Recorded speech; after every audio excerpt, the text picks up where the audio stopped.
Welcome to session 16. Goodness gracious, 16 sessions already. Isn't that nice? Mantra 14 of Sri Isopanishad, Sambhutim cha vinasham cha. Try reciting that with me.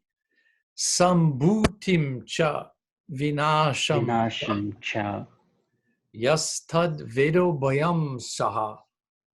Yastad Yastad vedo Vedo bhayam Bhayam Saha. Vinashena mrityam tirtva.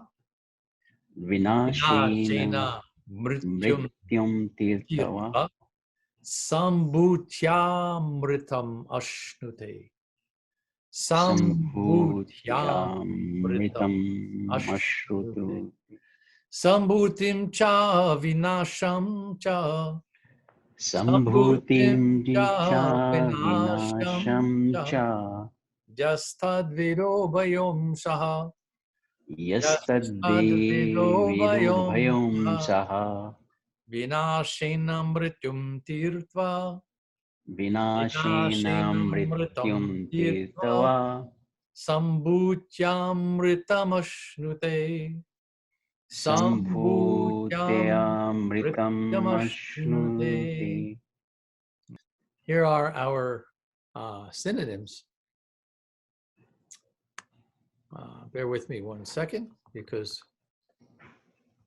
I have to let's make a little room here. Sambhutim, the eternal personality of Godhead, his transcendental, what is that word? It's covered on my screen.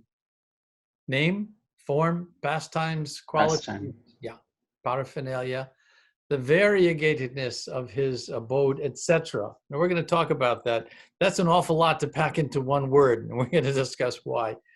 Cha and vinasham, the temporary material manifestation of demigods, men, animals, etc., with their false names, fame, etc.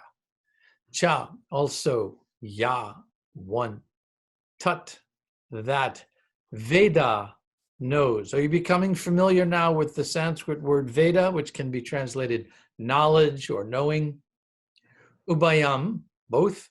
Saha, along with. Vinashena, with liable to be vanquished.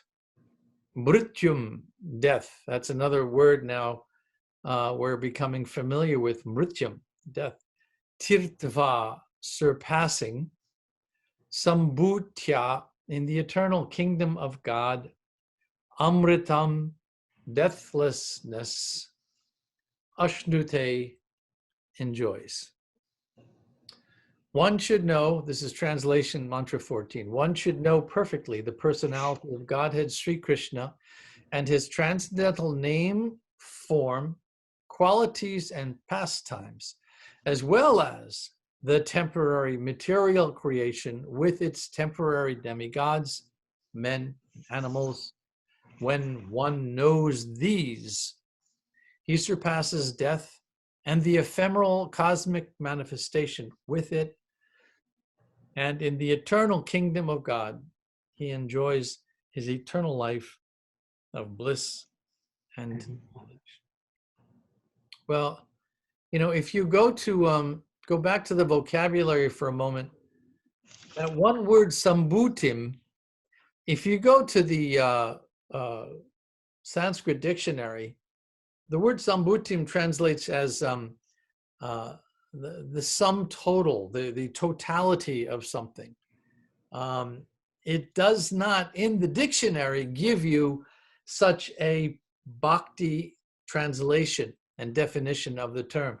In this word sambhutim, the totality of things, Prabhupada has chosen to translate the eternal personality of Godhead, his transcendental names, form, pastimes, qualities, and paraphernalia, the variegatedness of his abode, etc.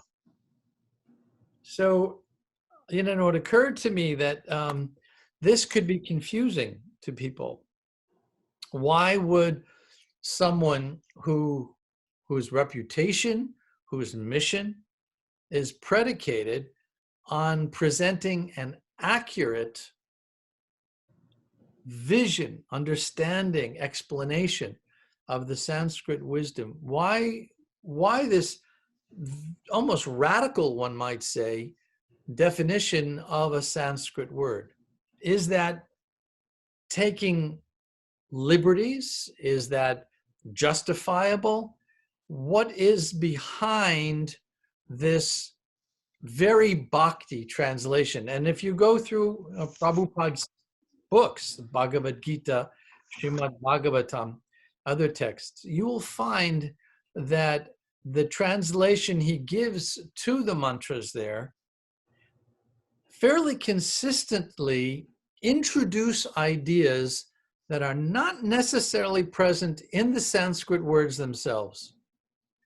And this might lead some people to wonder whether his presentation is not biased. Are we getting one perspective, but not all perspectives? Is there more to this than what this particular teacher is describing? And I want to discuss this with you. I think this is an important question. And I'm going to describe it for you in a somewhat indirect manner by giving you a brief history of yoga in America. There were some contacts with Eastern cultures and meditative practices, mostly coming out of China prior to the turn of the century, the beginning of the 20th century. And some of the very first people who were interested in India and the yoga techniques and the contemplative techniques of India were the transcendentalists, Emerson, Thoreau, and the others. And but by the time of the Civil War, the end of the Civil War, they had more or less all died. And in the 40 years following the end of the Civil War, America was growing by leaps and bounds.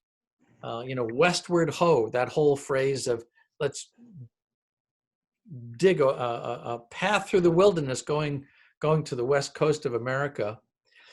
Initially, there was some need of immigrant labor. So there were Chinese, Japanese, some Indian people from India as well who were allowed into the country, basically to build railroads and other construction work. But the religious fervor of America was growing along with its economy. And by the turn of the century, by around 1900, the prominent indigenous American religious leaders, the Anglo-Saxon Protestant churches, were speaking out against the foreigners among us, if you will. And here you see a cartoon, I believe this was from Harper's Magazine, where Lady Liberty is pointing to Buddha in meditation on the foreign shores and warning the symbols of America here with the cross over their heads. Can you make out that cross in the clouds? To be very careful of these Eastern religions. They're false religions, and they will not do you any good. In fact, in an early 20th century publication called the Encyclopedia of False Religions, I'm going to read this to you. I don't know if you're able to see it.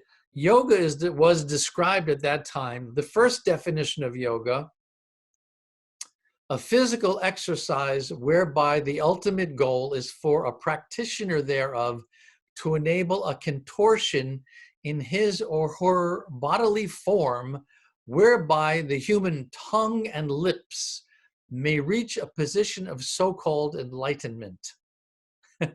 In reaching and engulfing the genitalia of one's own self, practitioners are led to a form of self-gratification, and then in parentheses, self-abuse, on such an extreme level that they reach a point in their lives where there is no reason to leave the house or communicate with other individuals.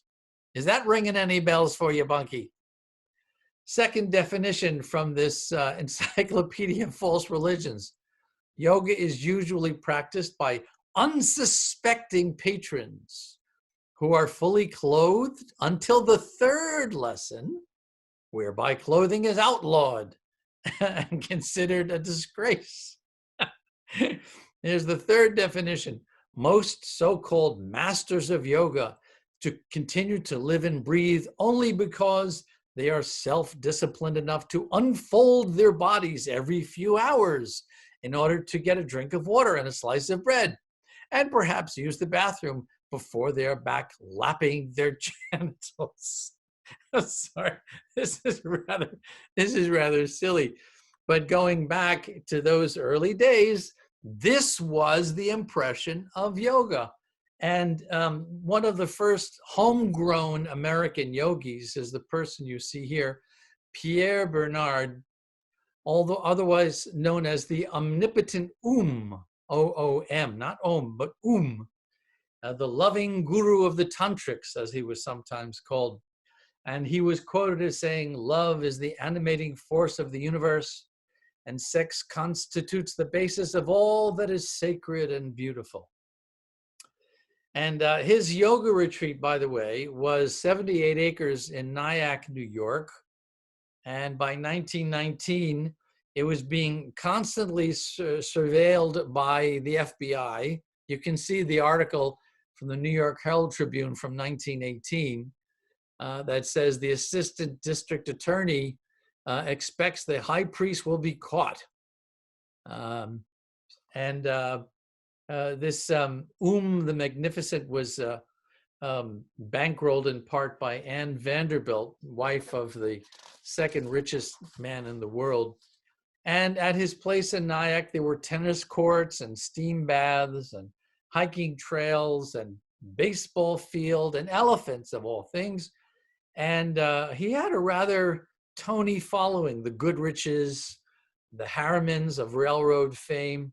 Then if you arrived there, you'd find young, fit, flirty men and women teachers, a mixture of society, sex, and yoga. And that was one of the first yoga ashrams in America. The daily program was asana at 7:30. And then they would usually have masked balls and parties throughout the day. Everyone was expected to wear turbans and sequins.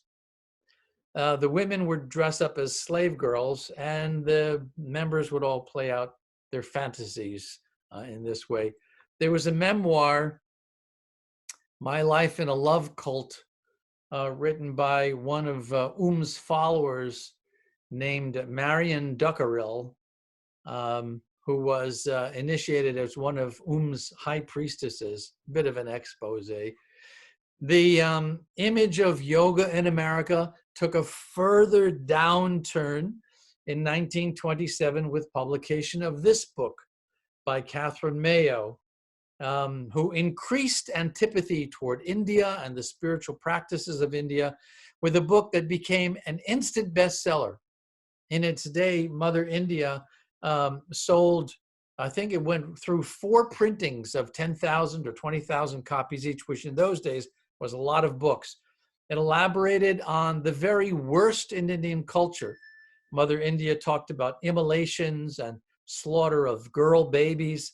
This was the image of India and Indian spiritual practices that Americans had at that time. So by the time of the Depression, Um's ashram, if you will, in Nyack was too hard to maintain. He sold off pieces of his property. He died in 1955.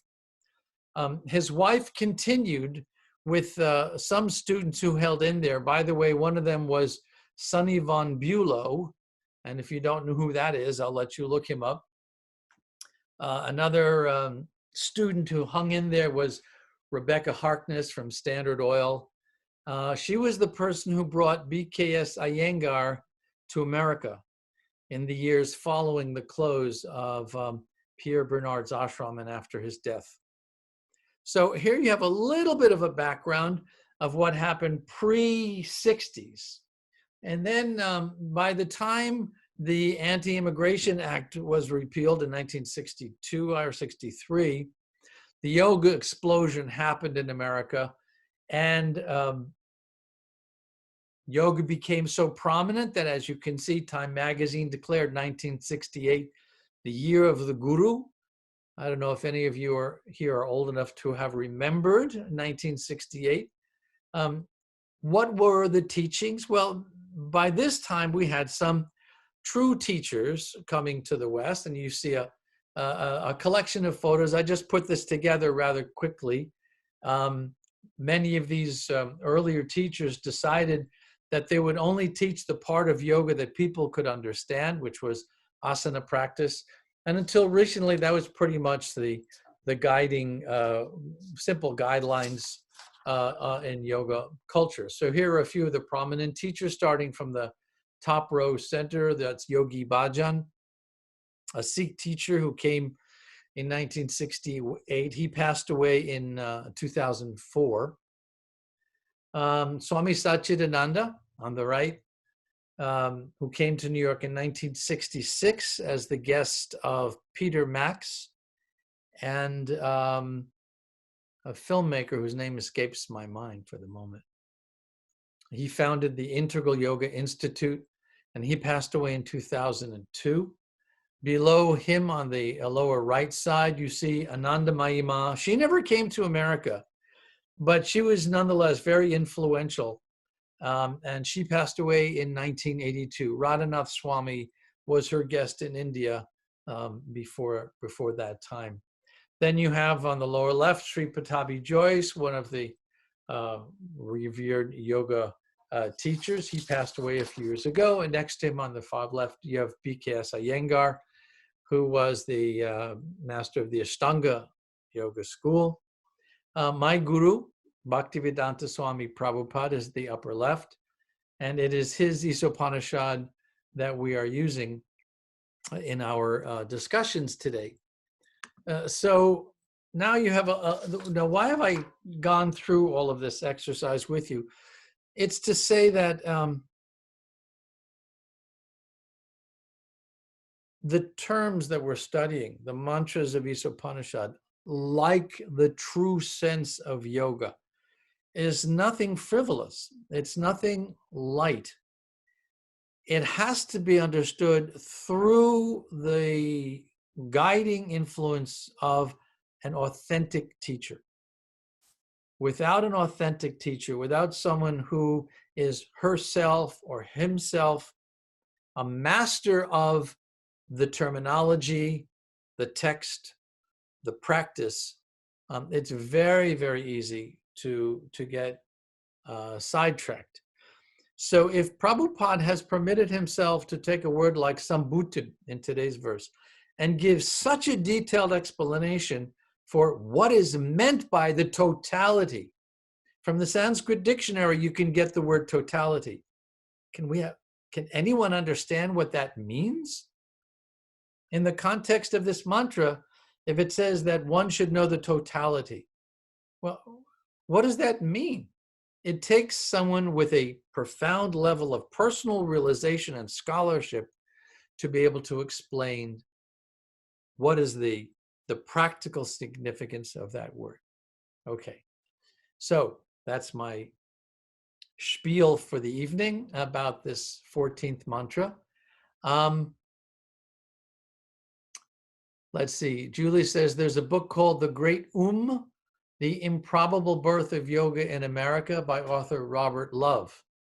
Yes, thank you. Conrad Rooks was the filmmaker who was the co-sponsor for Swami Satchidananda when he came to America in the mid-60s. Yes, thank you for that. Let me invite questions, discussion, comments. This is an important point. Why this edition of Isopanishad? Why not some other? It's because I want to give you something that I trust. I don't want to give you something that I have doubts about. I want to be able to explain these mantras to you in a way that at least there's a plausible background explanation from the Bhakti tradition. So you'll notice, by the way, I'm not reading the commentaries, the purports. Prabhupada gives rather elaborate comments on each of these verses. So for example, in this verse, mantra 14, there's 1, 2, 3, 4, 5, 6, 7, 8, 9, 10, 11, 12, 13 pages of commentary here. So there's a lot more background. Because we only have a half hour, I don't attempt to distill all of that information for you. No.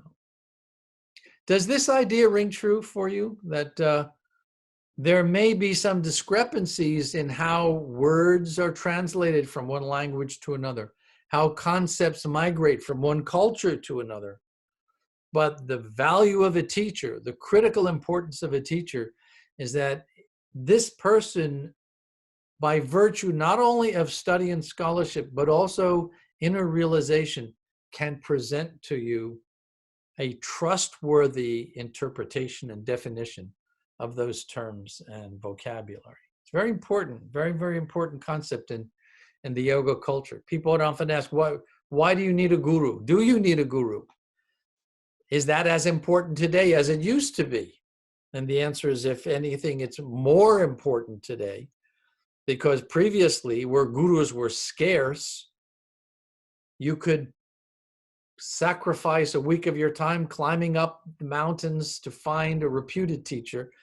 Today, there are so many gurus. Who do you know how to trust? It's very hard. Who do you know who's worthy of your confidence? Who do you know who to follow?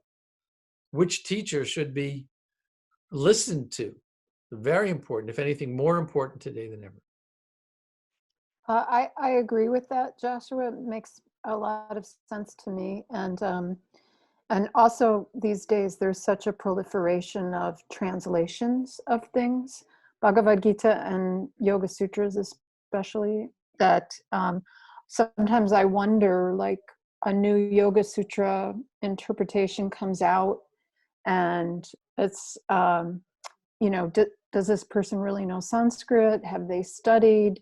Or have they just looked at other English translations and then sort of synthesized it somehow into their own version? So I'm wondering, when Srila Prabhupada would teach, would he bring these things up, like the vocabulary, the way like you just did about this one particular word? Mm-hmm. Yes. When Srila Prabhupada wrote his books, I'm going to give you two answers. One is regarding how he would conduct a class, and the other is how he would prepare his books. He had in front of him, when he translated, he would get up very early in the morning, 2 or 3 o'clock in the morning, when it was quiet, no interruptions, and he would use a dictaphone. So he had in front of him a rather large, thick book from India that had commentaries by, I believe, 4 of the great acharyas. There was Ramanujacharya, Madhvacharya. I can't remember the third from centuries back. And then he had his guru, Bhaktisiddhanta Saraswati's translation. This is when he was preparing his edition of the Srimad Bhagavatam. So he would consult the great acharyas.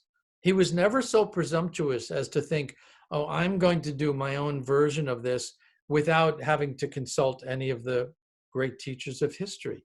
He was always referring to those prior commentaries in order to know, what have the great teachers of the past said about this verse or about this term or this idea.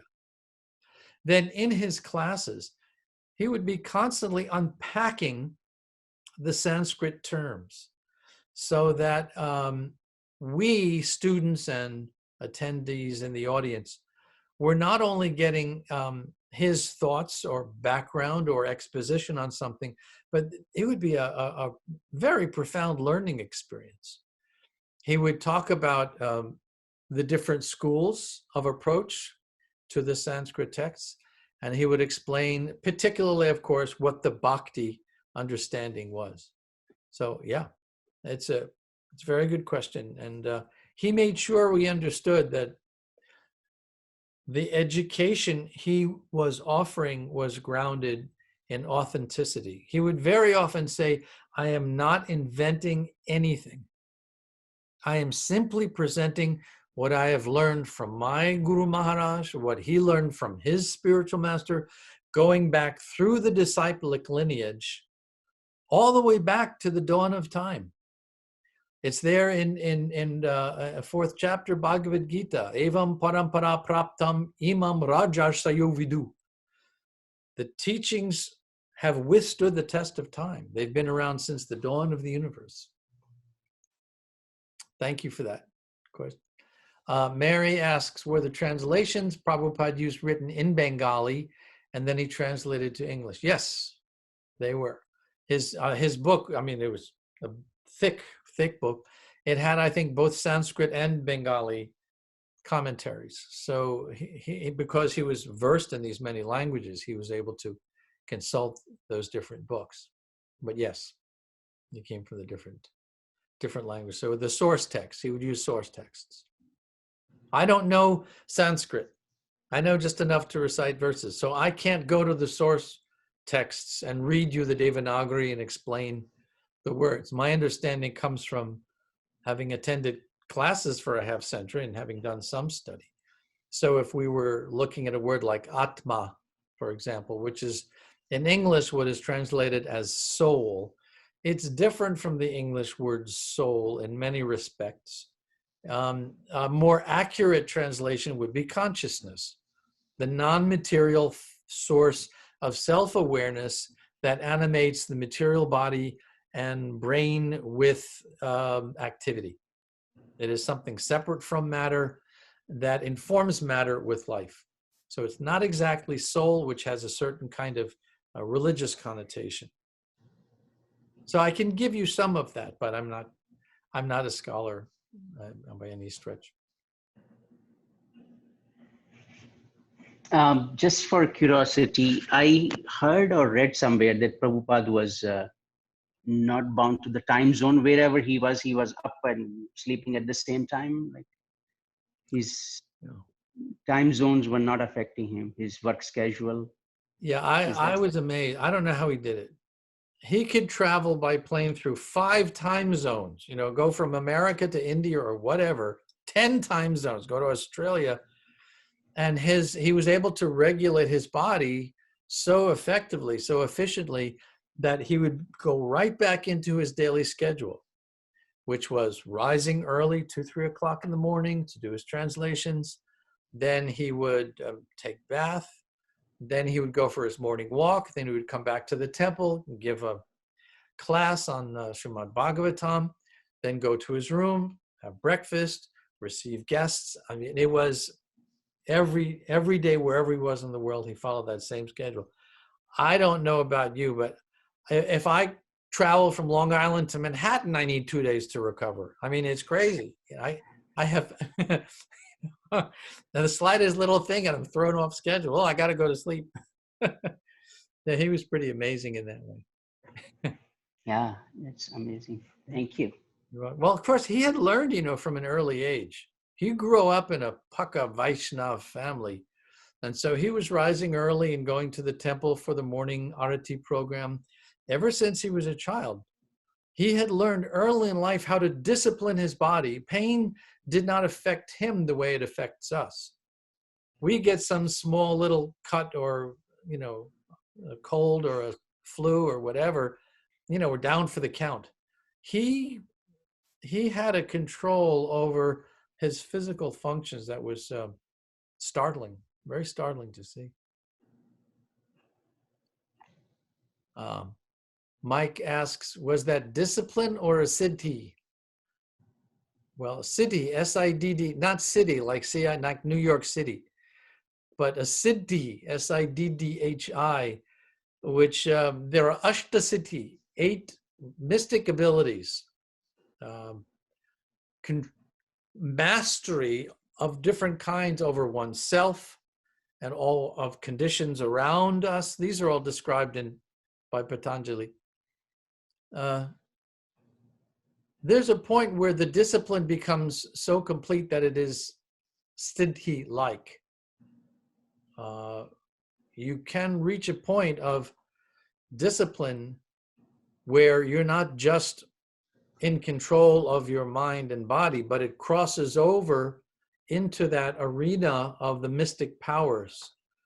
I've known a couple of people who did that, who started in their teens and early 20s with very, very rigorous, pranayam exercises every day for hours and hours, and who began to generate some of those siddhi abilities. And it's quite startling to see it. Yeah. So thank you all. I hope this was useful for you, because there can be some confusion about how does this translation we have in Isopanishad conform with the synonyms. The vocabulary seems so different from the way Prabhupada has translated the verse. So I thought it would be useful for you to understand what he was doing there from his informed, aware perspective. He's able to give us a practical definition of these words for our benefit. Well, thank you all, as always. Wonderful questions. Lovely to have your company. Please join me in the Vaishnava Pranam.